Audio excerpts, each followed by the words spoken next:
Whether you're a natural-born schmoozer or someone who breaks into a cold sweat at the word network, today's episode is all about making connections that actually work for your personality, your industry, and your goals. From elevator pitches to sliding into DMs, we've got fresh, practical tips to help you network with confidence without feeling fake. I'm Clint, a career coach and your go-to guy for all things career advice. And I'm Gina, and hopefully we're going to help some people get their next job. Welcome to Job Search Stories. So, Clint, how long have you been working with job seekers? Well, I've been working with job seekers for about 8 years now, but I've held several careers prior to that. So I've been a job seeker as well and know all the ins and outs and the difficulties of looking for a job. For everyone who's listening and watching, Clint is also on the Job Search Academy team at Indeed, so make sure to check out their webinars and their in-person events. Yes, please do. Let's kick things off with the basics. We love digging into the why behind the advice we give. So, Clint, why is networking so important? Networking is important because it's going to get you closer to the interview. When you're networking, you're building this community of people that are going to go to bat for you with hiring managers and recruiters. What they're going to be able to do for you is get you a referral, which is so valuable. It's an important tool in your overall job search process, along with applying to jobs and everything else. Is networking only good for people who are actively in the job search? No, networking is good really at any time in your career. And I actually advise that people continue to network even when they're not looking for a job because you're still building those connections. You're learning more about different industries or about your own industry. And those connections are good to solidify when you're not looking for a job so that when you are looking for a job, you have built those solid foundations. And it's a lot easier to just go to that person and be like, hey, I see this job here. Can you help me out? It's a lot harder if you haven't built that foundation yet. It's all about building connections. Gina, have you ever networked before? I have. I don't like it, and I don't do it because I am awkward. And I feel that's a lot of people out there. So it's not just me. No, I don't meet too many people that are like, oh, yeah, I love networking. It's so awesome. So what are some easy ways to network? I would start with friends, family, colleagues, people you already know. Yep. Because you've already established those relationships there.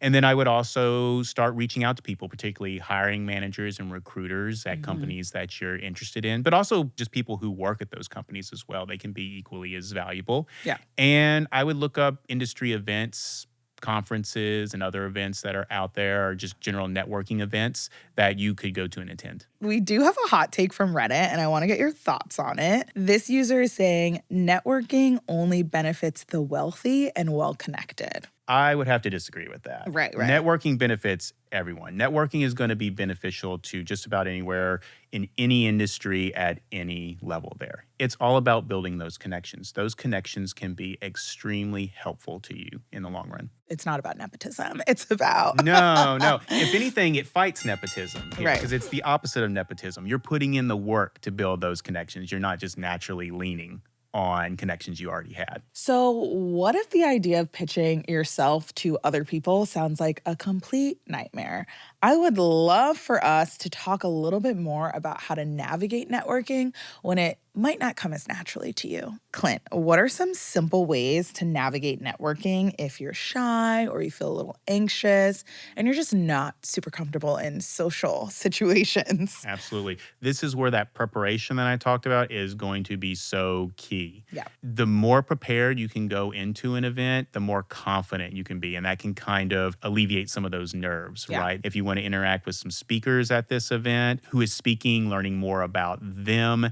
And if you are doing this more like virtually, being able to just look them up and research these people and know more about them as well. So you're at in-person events a lot. How do you hype yourself up? I'm not doing a bunch of stuff before the event, trying to run errands. I give myself a little bit of time to just decompress, compose myself, and then go into it. I think that's important for anybody who's maybe a little bit shy. Don't go into it all frazzled. I would recommend just practicing with friends.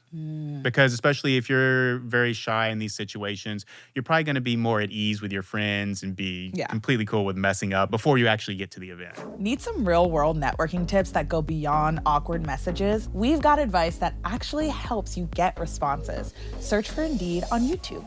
So get a bestie and just chat through it, but not everybody is your friend. What about the ways to naturally end the conversation and exit the conversation? Right, because that's just as important in order to make a good impression. Yeah. The first thing you want to do is you need to read the room. You need to be able to tell when that person is ready to move on. Yeah. Because what you don't want to be known for with that person is you were the person that wouldn't let them go when they were ready to go, right? And I get it. I went over all those essentials of the things you want to try and cover in the conversation. And it's okay if you don't get to all of those because you will have that opportunity to follow up with them later. And we do want to follow up. So a good way to end the conversation is to try and get some information from them. Do you have a business card? And if they don't, maybe you can swap emails or figure out how to connect with them on social media. Yeah. And then you can follow up with them later on. Now, not when you're in the car driving home from the event. Not and being immediately. like, hey, bestie,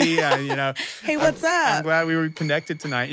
Maybe like a week later, just message them and say, hey, we connected at this event last week, and I really liked our conversation on XYZ, whatever it is you talked about. I would love to follow up and chat more about that. If you have 15 minutes, maybe we can talk a little bit in the coming weeks if you have availability. Yeah, so even if you're eager, don't be too eager. Not too eager. You gotta curb your excitement a little Hold it bit. back a little bit. So we get a lot of questions about this on our channel, switching industries.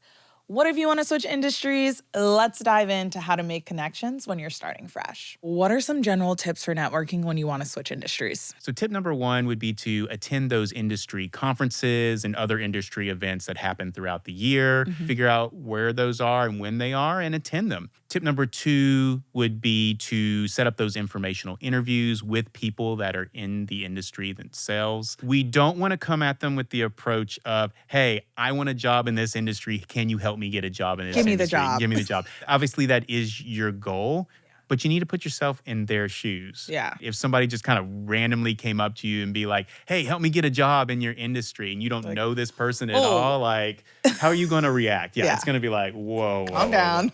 Come at them with just like, hey, I'm really interested in this industry. I'm thinking of making a career transition here, and I see you're working in it. Yeah. I'm just trying to learn a lot more about the industry. Could we get together 15 minutes over coffee or online or over the phone and just chat? Yeah. A little bit more about it. A little more mysterious. Ease into it a little bit. And tip number three would be to offer assistance, like volunteer to offer your help whenever possible. A caution on that, though, just be wary of people's time. Always put yourself in their shoes and understand what their time constraints are and what their needs are. Right. And also just understanding the norms in the new industry. Is there a lot of jargon in this industry? And understanding what that jargon actually means. Or is it a lot more plain speech? You're learning about the industry and you're also meeting people in the industry. That's all at fun. the same time. Yeah, love that. We get a lot of questions about like, how should I switch industries? What are the benefits of networking when you want to switch industries? The benefits are you just become a known entity in the industry. The more people you can talk to, the more of that foundation, that community that you build, and you can kind of talk yourself up more, the more likely somebody's going to want to take a chance on you. Because that's the issue, is you're going up against people, right, that have been in the industry for a while and may have more direct skill sets. Yeah. So you want to be known as somebody, yeah, they may be outside here, but they've got something. But they're not going to be able to tell that just from your resume there, because your resume is talking about a completely different industry there. You really got to go and talk yourself up with the people within the industry itself. Right. That makes sense. You know, we love talking about transferable skills on Job Search Stories. So use your transferable skills, y'all. Whether you're switching lanes or just getting started, networking is your secret weapon. And that's all the time we have for today. So thank you so much for tuning in. Thank you for watching Job Search Stories. If you have any questions, please drop them in the comments. Also, just share your job search stories with us.